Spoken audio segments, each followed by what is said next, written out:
Balapan MotoGP 2023 Indonesia dinilai begitu sakral setelah ragam peristiwa kejutan tersaji sepanjang pekan ini. Di antara peristiwa besar yang terjadi di Indonesia dalam kejuaraan dunia balap MotoGP 2023 ialah pengumuman bergabungnya Marc Marquez ke Gresini Ducati.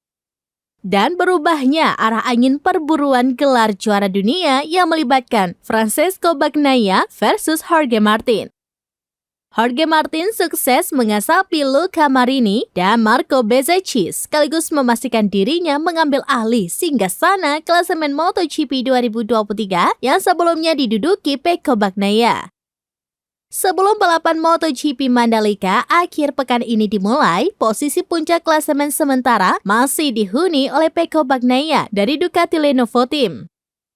Bagnaia kali itu mengemas 319 poin atau unggul 3 angka saja dari Jorge Martin yang mengekor di tangga kedua. Tak heran banyak yang memprediksi bahwa GP Mandalika menjadi momentum krusial perubahan peta perburuan gelar juara dunia.